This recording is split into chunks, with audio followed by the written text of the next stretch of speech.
So ఇప్పుడు డప్పు అనగానే ఇందాక మనం చెప్పినట్టుగా ఒక వర్గానికి పరిమితం చేసి అవును. చాలా కాలం అయింది.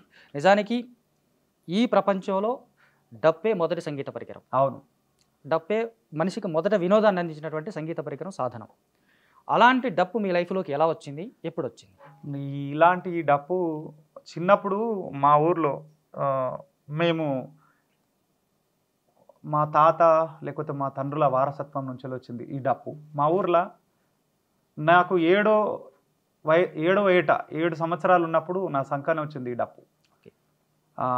గ్రేట్నెస్ ఏంటంటే ఈ డప్పును మా తాత, మా నాన్న, అయ్య అంట, మా అయ్య, నేను కలిసి ఒకానొక సందర్భంలో మా ఊర్లో బుడ్రాయి పండుగ అయితే ఆ సందర్భంలో అప్పుడు నేను చిన్న పిల్లగాన్ని, అందరూ కొట్టద్దు అది అంటే నాకు అప్పటికి నేను స్కూల్కు పోయేటప్పుడు చిన్నప్పుడు ప్లేటును కొట్టేవాడిని, లేదా స్కూల్కు దారి గుండా వెళ్తుంటే నా ఛాతిని కొట్టుకునేది, వస్తుంటే వేళ్లతోటి నా యొక్క తొడలను కొట్టుకునేది. అట్లా ఇది శబ్దం ఆటోమేటిక్గా, లేకపోతే ఊళ్ళో ఉన్న చాటలను మన ఇంటికి వచ్చిన తర్వాత సాటింపేస్తూ ఉంటే, లేకపోతే జల్లెడలను, ఇట్లాంటి వాటిని నాకై నేను ఊర్లో పెద్దవాళ్ళు ఎట్లా సాటింపేసుకురో బడి లేనప్పుడు, లేకపోతే మిట్ట మధ్యాహ్నము సాయంత్రం పూటను మా ఇంటి చుట్టూ మొత్తం ఇట్లా వేసుకునేది అన్నట్టుగా.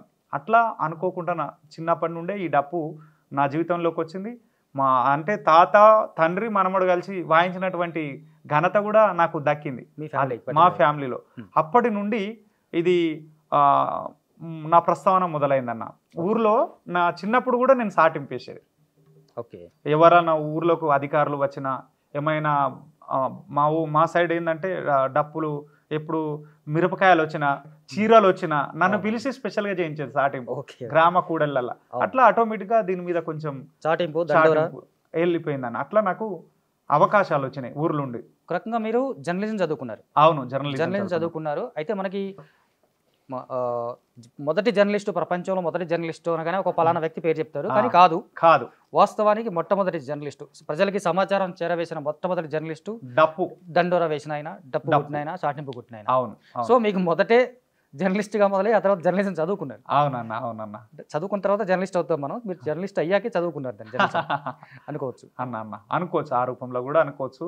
ఎందుకంటే మొట్టమొదటి సమాచార సాధనం ఈ దేశంలో, ఎందుకంటే ఇంతకుముందు ఇంత టెక్నాలజీ అవైలబుల్ లేవదు కాబట్టి ఇప్పటికి కూడా గ్రామాలలో మైక్ సిస్టమ్ వచ్చింది, కానీ కొన్ని చోట్ల దండోరా సాటింపు అనేది కొనసాగుతూనే ఉంది. మా ఊర్లో కూడా కొనసాగుతుంది అట్లా అన్న.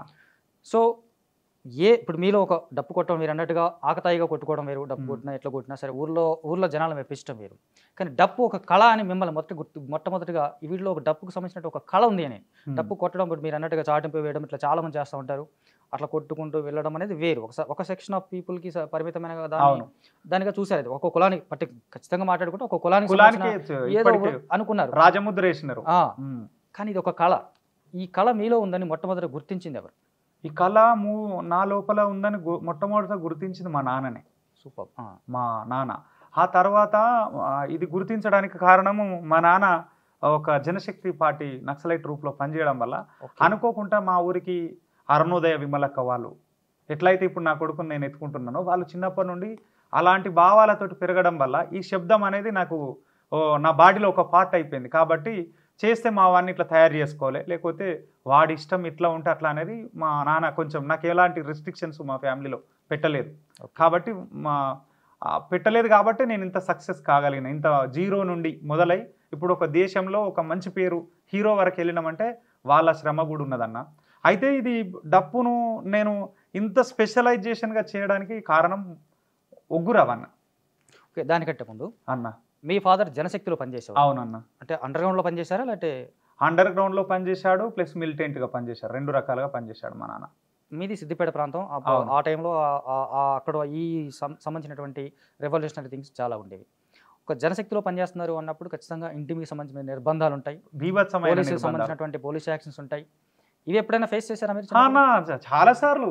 అసలు 2000 తెలంగాణ వచ్చేంత వరకు ఇలాంటి సమస్యలు నేను ఫేస్ చేసిన. తెలంగాణ వచ్చిన తర్వాత కూడా ఫేస్ చేసిన. కొత్త ఆఫీసర్స్ ఎవరు వచ్చినా మా ఇంటికి వచ్చేది.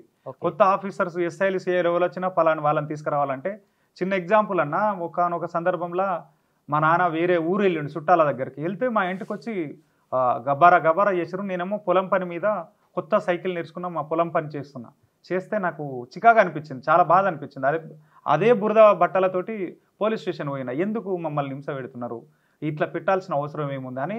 చిన్నప్పుడు పోతే నన్ను పోలీసు వాళ్ళు చైన్ తోటి కొట్టిన సందర్భాలు ఉన్నాయి. ఓకే. చాలా ఘోరంగా కొట్టిరు. అయినా కూడా నేను వాళ్ళు ఇట్లా చేస్తారా అట్లా చేస్తారా అని మనం చేస్తుంటే వాళ్ళు కొట్టే కొట్టుడుకు మళ్ళీ మనం నా ఎంటబడినారు. మళ్ళీ చిన్నతనంలోనే ఎంటబడితే ఎంత వయసు ఉంటుంది అప్పుడు మీకు? అప్పుడు నాకు 10 సంవత్సరాలు కూడా ఉండే అన్న. ఓకే. 10 సంవత్సరాలు కూడా ఉండే. బట్ నేను నాగలెత్తు లేనప్పటి నుండే నాగలు దున్నడం నేర్చుకున్నా. నాగలెత్తు లేనప్పటి నుండే నాగలు దున్నడం నేర్చుకున్నా. ఎందుకంటే మా నాన్న మాతో ఎక్కువ గడిపిన సందర్భాలు చాలా తక్కువ. సరే కొంత వ్యవస్థ వచ్చిన తర్వాత అప్పటి నుండి ఏదైనా కానీ ఒక ముద్ర అనేది పడిపోయింది. అది నా వరకు వచ్చింది ముద్ర అనేది. ఓకే. మీరు అన్నట్టుగా ఇప్పుడు మీ నాన్న నుంచి కళ నేర్చుకున్నారు, మీ తాతల కాలం నుంచి ఇది మీరు తాత తండ్రి కొడుకు వరకు మీరు ఈ కళ నేర్చుకున్నారు. ఒక రకంగా మన పేరెంట్స్ ప్రభావం మన మీద పడుతుంది, అది వృత్తిరీత్యా కావచ్చు ప్రవృత్తి రీత్యా కావచ్చు.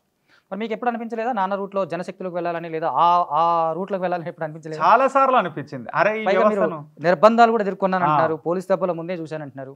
ఆబ్వియస్ గా నిర్బంధం ఎక్కువైపోతే మనకు తిరుగుబాటే మొదలవుతుంది. ఖచ్చితంగా ఈ వ్యవస్థ కాదు అదే కరెక్ట్ అని అనుకున్న సందర్భాలు ఉంటే మా నాన్న వద్దులే నా జీవితం ఇట్లా అయింది నీ దాకా ఎందుకని రిస్ట్రిక్షన్ చేసిండు. కానీ నేను చివరికి అదే నేపథ్యంతో వచ్చినవాను కాబట్టి ఎక్కడికి ఏరాలో నేను అక్కడికే చేరిపోయినా చివరికి.